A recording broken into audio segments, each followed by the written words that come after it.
such an asshole. Kind of an interesting question here, and I guess I could have gone either way until I got some more details. Dear Captain, should I learn Spanish or Chinese? I want to make YouTube videos, maintain my own website, sell crap on my website, and reach a broad of audience as possible. I already know English and French, and I'm currently learning Mandarin. I'm starting to question if it makes any sense at all, given the levels of control existing in China. That's my main concern as well. Learning Chinese might not provide me any returns on my investment, but Spanish may very well broaden my YouTube audience. Your take on this? I asked what you were selling or what your business was. Sell electronic project kits that also involve Python programming, things like ultra high performance drones.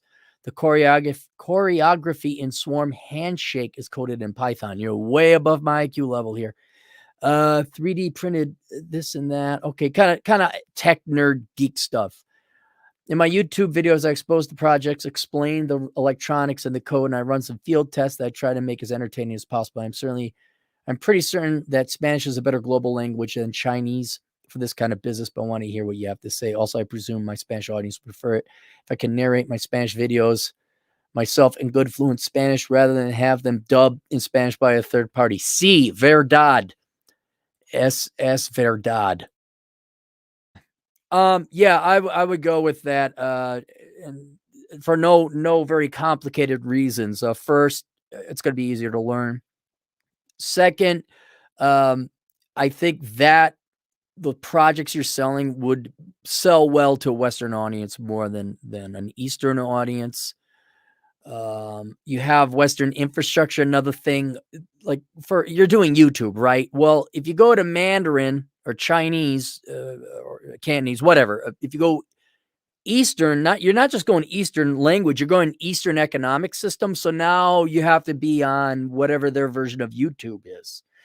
You have to sell stuff on Alibaba. Now you're doubling the amount of accounts. And frankly, that's another thing. And that's the main one, is the corruption. I trust Alibaba. I don't trust the Chinese Communist Party, which is technically more fascist than it is communist, if you want to be technical about it. But I don't want to bore people with economics or facts. Sure, fine. They have a red flag with a star, right? They're communists, whatever. Yeah, I don't want to have a lion's share of my investments and audience in a country where the Communist Party of China, just get some sand in their vagina and they shut everything down. I really don't want that risk. I already don't like the United States. It's already too much risk for me. And I don't like having to have multiple backups and platforms. I don't.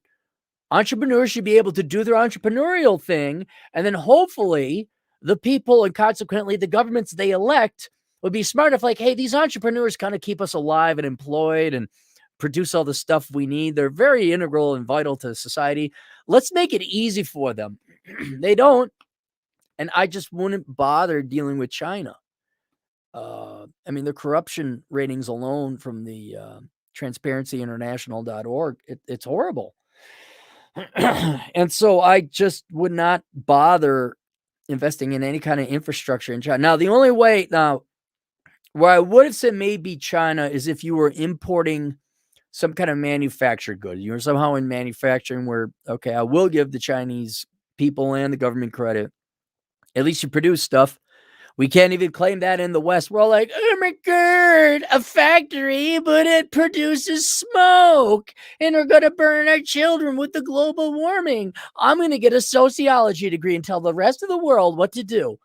So I'm way more pro-China in that regard. Okay, you get in the infrastructure is all there, but you're not. You're doing social media. That's your main platform. That's your office. I would put your offices somewhere in the West.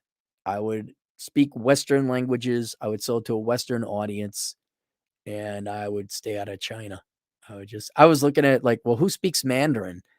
And it's basically China and some people, not all people, some people in Singapore, Taiwan, and Indonesia. But the main language in Indonesia is Indonesian.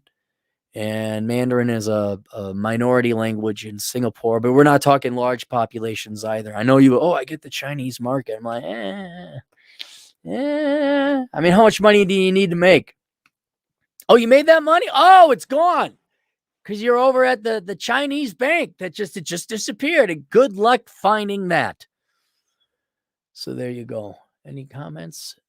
No super chats. Boom. See you guys later. Toodles.